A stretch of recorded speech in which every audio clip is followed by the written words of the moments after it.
From Hollywood, the CBS Radio Workshop. Damage incalculable.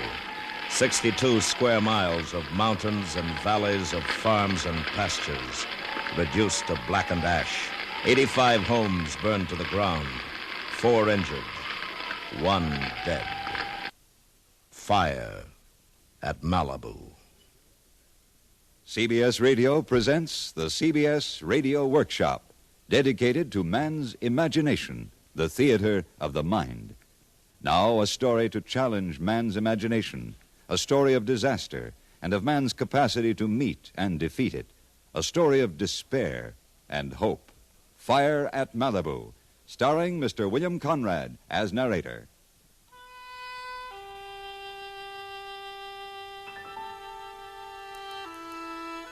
The Eastern Pacific High. It stretched from Baja, California to Hawaii and north to Anchorage, Alaska, and back south again past Vancouver Island and Puget Sound, past the Farallones and the Channel Islands. Day after day, week after week, it squatted across half of the Eastern Pacific. For 8 weeks, it remained immovable. You couldn't feel it or taste it or see it, excepting on the weatherman's map, but it was there. That vast, high-pressure area, blocking off the rain from the green forests of the Northwest and the brown hills of Southern California. Weather moves from west to east, out of the bleak, black cold of Siberia and Mongolia, down across the Sea of Japan and on east across the Pacific. But now, stopped by the immovable high, the weather veered north across the icy mountains of Alaska, becoming a cold Arctic front, pouring down into the Great Basin between the Sierra Nevadas and the Rockies, and then spilling across the mountains to the west, becoming warmer and warmer by gravity and compression, until it roared down from the Mojave Desert into Southern California, a full-grown Santana, the wind of Satan, whipping up dust storms, clawing at palm fronds, whining through patios, and fouling swimming pools with the last of autumn's brown leaves.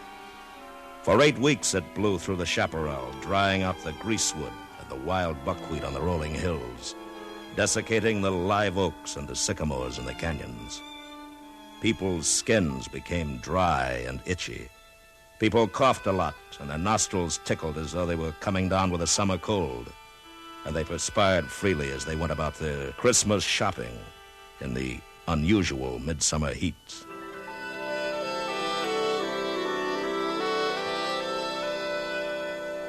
By this time of year, there should have been a total rainfall of 4 3/4 inches. Less than a half inch had fallen since July. Christmas Day was beautiful under a blue, cloudless sky. The temperature was 77 degrees. Humidity, 13%.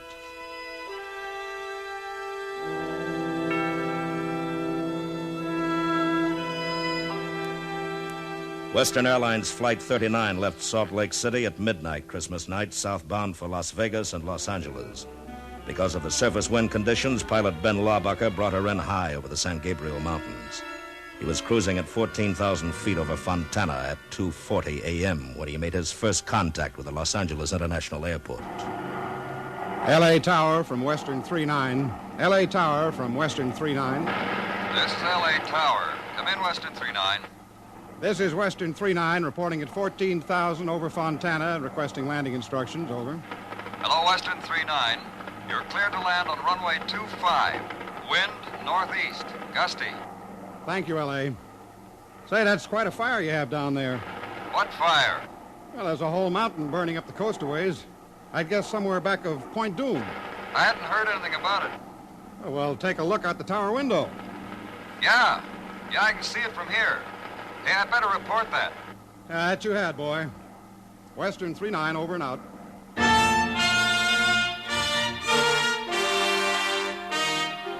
Donna Cruz was fairly new at her job. She joined the Los Angeles County Fire Department as a switchboard operator and dispatcher on October 1st. Early in the morning of December 26th, she was the only operator on duty at the Malibu fire station at Agoura in the San Fernando Valley, some 45 miles west of Los Angeles. At 2:40 a.m., her switchboard lit up like the Christmas tree she had turned off before leaving for work a few hours ago. Fire Department, Malibu Station. I want to report a fire. Yes, sir. Where is it? Well, I don't know exactly, but from where I am, it seems to be up Zuma Canyon. Thank you, sir. Looks like the whole mountaintop's on fire. Yes, we'll take care of it. Excuse me, please. I have another call. Malibu Fire Station. Headquarters. We have a report from an airplane of a fire back at Point Doom. Yes, I already have it. Okay, Malibu. Battalion Chief Malibu George Fire Reichert Station. came in from the Yes. kitchen with a pot of fresh coffee Yes, to thank find you. Donna with more calls than she could handle. Malibu Fire Station. He slipped into the chair beside her and took the next one. Malibu Fire Station, Chief Reichert. This is Soledad Canyon Station. We can see a fire over in your territory. Where in our territory? Appears to be about 5 miles west of Saddle Peak Lookout. Thank you, Soledad. We'll check. From an airplane 3 miles above the earth, from a citizen on the ground, from a fire station 20 miles away, a rough sort of triangulation is possible. It is now 2:41 a.m. I'd put it in the general vicinity of Newton Canyon. That'll be engine companies 67, 70, 71, 72, and 88? That's right. Give them the long ring. The long ring. The warning bell. The alert signal that a dispatch is coming through. By the time the battalion chief has picked up the receiver, the men are awake, wriggling into their gear and scrambling toward their stations on the engine. Roll to a reported brush fire in the Newton Canyon area. And they roll. Engine 71 from the Zuma station on Pacific Highway. Number 88 from the Malibu Beach Colony. Number 70 from Las Flores Canyon. 72 from Lechuza. And from across the mountains in Calabasas, number 67.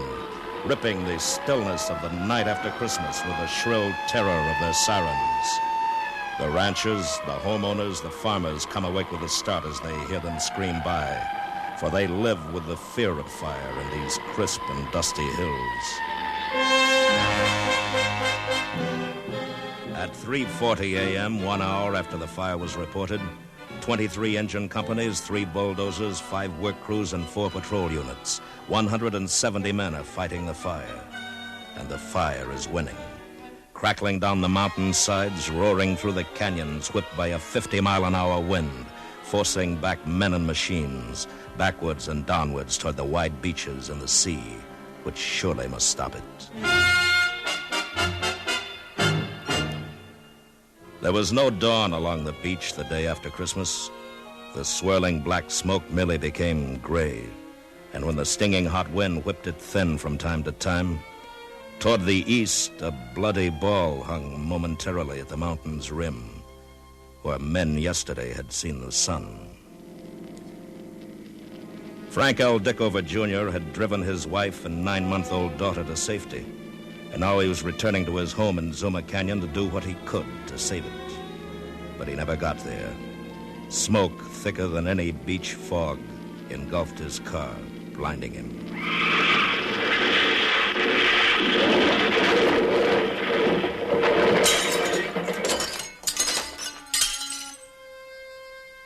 After the fire had roared by, the highway patrol found the wreck, and nearby Mr. Dickover's charred body. He had broken his leg when the car went off the road. He didn't have a chance to escape.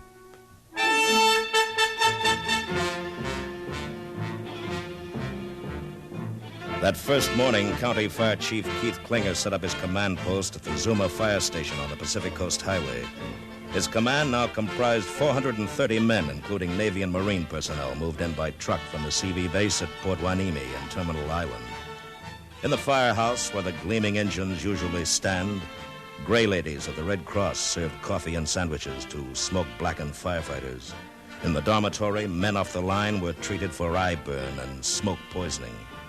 In the kitchen, Bob Singleton set up a press center to accommodate the reporters, radio commentators, and TV newsreelmen. Battalion 5B to First Assistant Chief. Battalion 5B to First Assistant Chief. This is Chief Percy. Go ahead. I think we've saved all the homes in the Zuma Canyon area, but the fire's jumped the highway at Broad Beach and taken 2 big houses. Chief Anderson to Zuma Station. Chief Anderson to Zuma Station. Go ahead, Harvey. Romero Canyon's getting too hot to hold. Gotta have 10 patrols to work around the houses right away. Okay, Harvey. Did you hear that, Keith? Yeah. Ramiro goes, Escondido Canyon will be next. No doubt about it. Ask the sheriff's office to evacuate Escondido Canyon. Right away. Captain Sewell Griggers of the Sheriff's Aero Squadron has a bullhorn on his helicopter. He uses it to untangle traffic jams on Los Angeles' far-flung freeways. This morning it is used for another purpose, as he flies low and slow up Escondido Canyon. This is the Los Angeles County Sheriff's Office. Escondido Canyon is in fire danger. Persons still in the canyon are ordered to evacuate immediately. This is the Los Angeles County Sheriff's Office. And First Assistant Fire Chief Roland W. Percy grimly sums up the situation. And the fire spread very, very rapidly, and within 4 hours we had over 5,000 acres going. It's a very fast-moving fire. We cannot say how soon it will be under control. It's burning fiercely on all fronts right at the present time, and the weather conditions are very unfavorable, and reports we have will last for the next 2 days. They're northeast winds, and they're all very drying winds. We've had this condition now for about 2 months, and there is no moisture left in the brush whatsoever. It's very explosive. We have to be very careful where we place our engine companies and personnel so we do not trap anyone.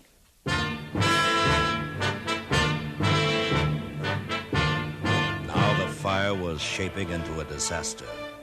As they had in 2 wars, the mobile canteens of the Salvation Army moved up close to the fire line. At the Webster School on Malibu Canyon Road, the Red Cross set up an evacuation center. And as the refugees poured in on foot, by automobile, and some even on horseback, the stories poured out. There was Mrs. Jean Hasselquist's narrow escape. We just woke up around 5 o'clock by telephone call from a lovely neighbor, and we looked up and the whole hillside and the mountain range was on fire, and we were quite sure that we weren't going to be in the flames until the last minute when it leaped over the far hillside there, and all of a sudden the whole hill was just in mass of flames, and we just ran for our lives. We just missed the flames by about 10 feet. By nightfall this first burning day, 900 men and 100 pieces of equipment were fighting a wholly uncontrolled fire. And 30 houses had burned to the ground, leaving nothing, ironically, but their stone chimneys and fireplaces. Among them was the beach house of TV star Ralph Edwards. We were fortunate that we weren't in the home at the time because our bedroom faces out on the ocean, so does the children's. And it could very well be that the waves would be making such a noise that we wouldn't have heard the fire creeping up on us. Yes, we did have a lot of wonderful mementos in there, things that were very close to our hearts. But the ones I really feel sorry for are those people who lived on their land, who made their living out of the land, and to have their home go up in flames, that indeed was a tragedy.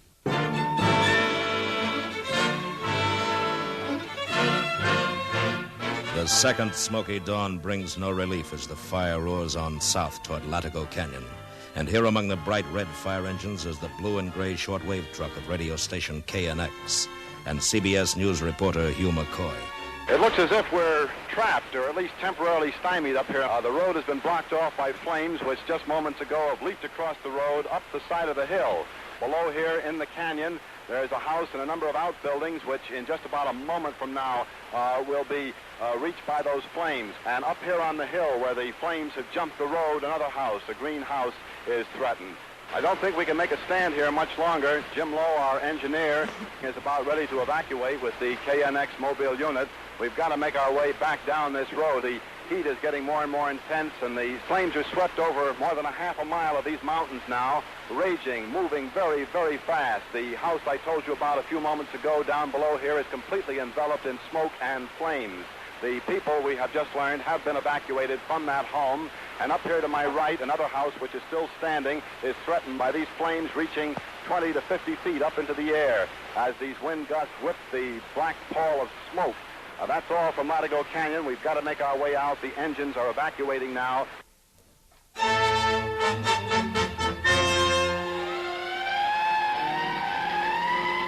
That afternoon along Highway 101, the citizens of Santa Maria and Santa Barbara, of Carpinteria and Oxnard knew something was up, something big, as a convoy of 18 civilian defense pumpers from Northern California roared south, red lights flashing, sirens screaming. Something indeed big was up as the engines from the north pulled into the Zuma fire station. Malibu dispatcher at Agoura. Go ahead. We have a reported fire in the Hume tract. Hume tract? Yes, sir, just north of the sheriff's substation on Pacific Highway. It's traveling very fast. It's already taken several homes. Thank you. Chief? Yes, Roland? Just got a report of a blaze above the sheriff's station. That's 8 miles east of here. It must be a completely new fire. It's gotta be. Order out every available piece of equipment in both the city and county. I'll take these civilian defense engines down there myself.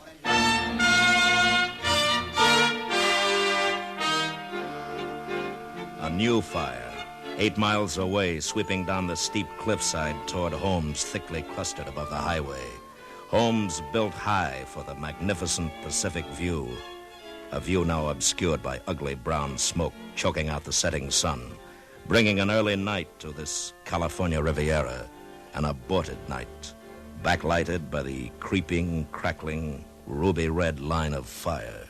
This is Todd Hunter reporting from the home of Horace Height at 22140 Pacific Coast Highway. Mr. Height at this very moment is up on the roof in his shorts with a hose wetting down his roof for directly across the street. These flames are roaring down the mountainside with a tremendous wind behind them, and the firemen are on top of 2 apartments across the street, wetting down the roofs and wetting down the surrounding area in hopes of saving the apartments. 62 engines, 20 of them bumper to bumper along the highway, pour water up the cliff, while the others fight the fire house by house. And below, parked on the road, the householders in their cars, watching the smoke and fire blot out their homes, still gaily outlined in Christmas lights, and then pass on, leaving the homes and the lights intact as it roars on, insatiable to the west, toward the first fire, the Zuma fire, now contained, but not controlled. And between the fires, the Malibu beach colony, the fabled playground of the movie stars, and back in the hills, the homes of simpler folk, and the Sarah retreat of the Franciscan fathers, where on that fiery night of December 27th, prayer performed a small miracle, as Father Robert Schmidt recalls it. It's a custom, the Franciscan order, to pray to St. Agatha for protection against fire. So we've been praying, and I think we had a sort of a miracle here last night, because when we left at 11 o'clock, the tongues of flame were leaping over the lips of the hill. We thought the retreat house would certainly be in the path of it. But by some miracle, the wind changed. The flames started heading up the slope rather than down the slope. So we consider that a miracle that we ascribe to the prayers that we said in the last 48 hours. Father Schmidt was not alone in his prayers on this hopeless night. All over Southern California, the thoughts and sympathies of men of goodwill stretched toward the threatened people of the stricken area. And the thoughts and the sympathy and the prayers seemed not to have gone unheard. That night, the winds died down. The roaring red monster of flame flickered to a faltering standstill. By 10 o'clock Friday morning, as Governor Goodwin Knight asked President Eisenhower to declare a state of disaster in Southern California, Fire Chief Klinger could report, "While I cannot say the fire is completely controlled, it no longer threatens property or life. At present, it is still out of control on the western perimeter and burning over the Ventura County line, but this is practically uninhabited territory." Beg pardon, Chief. Castro Lookout on the line. Thanks, Roland. Chief Klinger speaking. I've got a new blaze, Chief. Oh. Approximately 1.5 miles northeast of Lake Sherwood, sweeping southwest from Ventura Boulevard on a 3-mile front. a third fire. By noon, it has swallowed 9 homes on the shore of Lake Sherwood, and pushed by a 35-mile wind, roars on toward the Zuma fire on the other side of the range. Anything can happen now. If it joins up with the Zuma burn, we've got it licked. If the winds increase, who knows? Right now, we know one thing. It's out of control.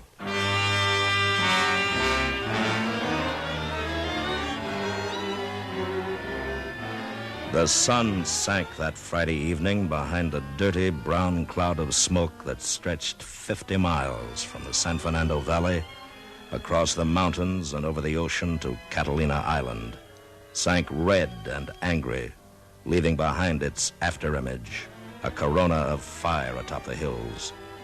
And 2,000 weary men fought through that last long night.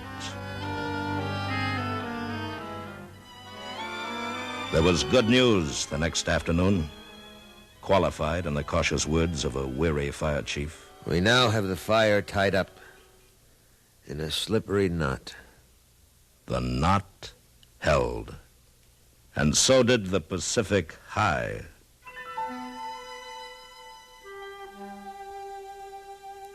As the evacuees returned to their homes, bizarrely colorful islands in the black and gray landscape, they looked up at the hot, cloudless sky and hoped it would stay that way. Now there was no fear of fire, but of flood. When the rains came, and come they must, what would happen to their homes, with no living vegetation in the hills to hold back the waters?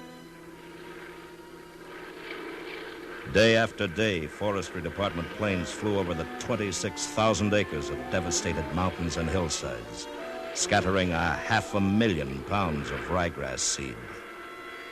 And the Pacific High held.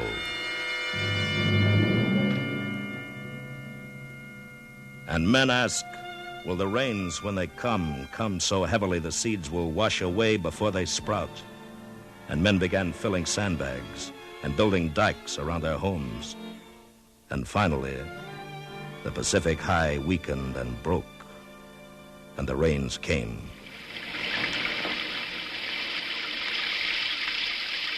And once more men prayed. It rained as it should have 2 months ago. It rained all day Friday, the 11th of January, all day Saturday, sometimes mercifully, sometimes fiercely, and no one could be sure. And then, Sunday's dawn burst into a blue sky, lazy with the fleecy clouds that follow a storm. Daddy! Daddy, look! What is it, honey? Look out the window. The hills. They're all green.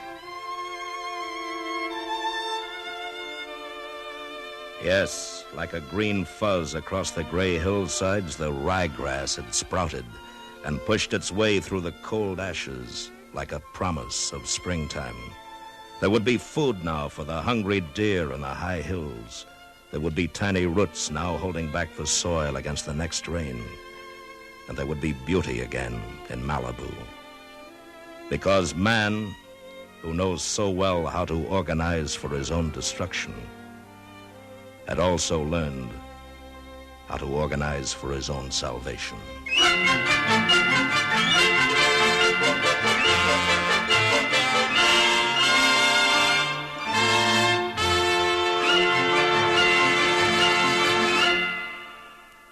The CBS Radio Workshop has presented Fire at Malibu, written, directed, and produced in Hollywood by William N. Robeson, and dedicated to the thousands of firemen, deputy sheriffs, foresters, highway patrolmen, Red Cross and Salvation Army workers, soldiers, sailors, Marines, and honor prisoners who prevented a fire from becoming a Holocaust. Fire at Malibu was narrated by William Conrad. The special musical score was composed and conducted by Lynn Murray, and the actors were Norma Jean Nielsen, Court Falkenberg, Larry Thor, Jim Nusser, Barney Phillips, Joe DeSantis, Lou Krugman, and Sam Pierce.